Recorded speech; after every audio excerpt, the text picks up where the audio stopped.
The thing that has upset me the most about this announcement, Reading and Leeds Festival 2023 got announced, and here in today's video, I'm just literally free-flowing an idea of what I think of the lineup so far. In this video, I have five things. I have five things that shocked me about the festival. So, number one, Sam Fender headlining over Foals. Now, do I think that Sam Fender is one of the best musicians in the world right now? Yes. Do I think that maybe Imagine Dragons should have gone before him? Maybe. I don't know. It feels like that Friday is outrageous.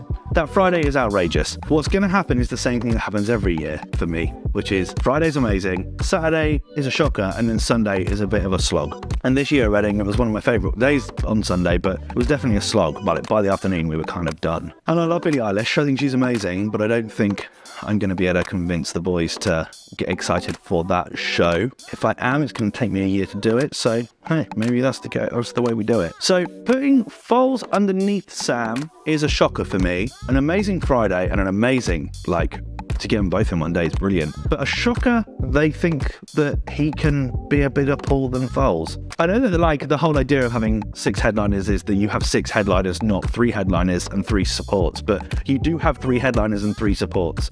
Someone still has to go on last. More on that in a minute. But it shocked me. Number two is that there is no hip hop and no rap. So I think artists I don't think artists like Travis Scott could headline. I don't think he's got enough records and is enough of a pull. He might be around among a very niche amount of hip-hop fans in this country. I think most of them would prefer to go to Wireless Festival than they would go to Reading and Leeds. And people were excited for Travis in 2018. Do I think he should headline? I don't think so. Could he do a sub-headline? Maybe. Also, off the back of Astroworld, we've got a few years till that happens.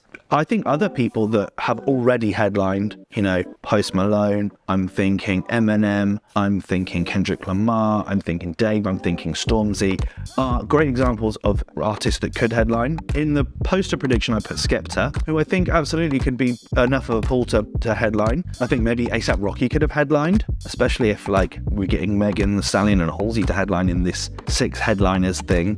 Catfish, A$AP could have been a good booking. Just a bit of a shocker, even I know Drake's massive, but The Weeknd, I feel like we could have got a bigger hip hop act to headline, or even a smaller one that's just kind of got a really big cult following in the way that we've got Sam or Megan or Halsey or Catfish or Imagine Dragons. I feel like it's a strange time to not have that music represented. It's the biggest genre around young people. Feels weird. It's a weird one for me. Number three, Capaldi. I don't get it. I haven't heard one person say yet, there's a good booking. Lewis Capaldi, headline Reading Festival. I don't think anyone wanted this. I don't think anyone needed this. I think his music, I know one Lewis Capaldi song and it's miserable. I think, therefore, I know every Lewis Capaldi song. I know he's funny, I know he's good on Twitter, but weird booking. I kind of get it, but I don't think anyone is happy about it. Very strange. Unless there's something big happening this year. I know that he's been making music with Matty from the 1975, so perhaps there's something a little deeper in the next 12 months that's going to come out. I don't know. You just don't know, do you? These guys here, we're talking to people that speak to the upper echelon of the music industry. This is a AAA festival. They're heavily embedded with managers and promoters and booking agents and producers and all these big music execs. They're going to know something that we don't about this lineup, though something might happen to Capaldi in the next 12 months, and we go, okay, when they booked it, they just gave it to us early. Or I could just be spouting conspiracy theories like a crazy person. It's a weird booking for me. I would never have done it. I would have rather seen Bastille, and that's fucking saying something, because they're fuckers. The thing that has upset me the most about this announcement, and I feel fucking like a broken record saying this again, one female headliner. I put a tweet out on this, a big long thread. I could go back and do a whole video about this, and I might actually, but having Billie Eilish as the only headliner, and she's clearly the most expensive person on this bill, which is absolutely great. there is no excuse.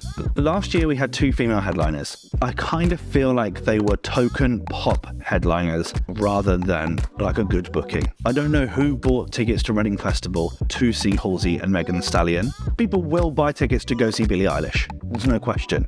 But in a world, right, where Paramore are about to release a new album and it's banging, in a world where Haim are playing to hundreds of thousands of people at Glastonbury and headlining festivals in Australia, in a world where Florence and the Machine has just put out her 5th record, I just don't get it. Like, I don't understand how the booking agents at Festival Republic can justify this.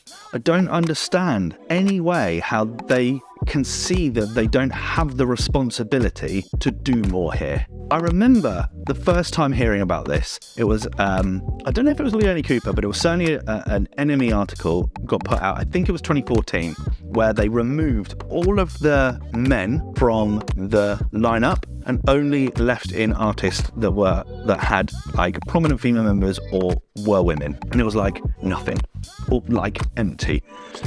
And at the time, the argument was there just aren't enough women making music. Now that was 8 years ago, and a lot has changed. And there was an argument there which I didn't like. I don't agree with it, but I kind of respected the argument.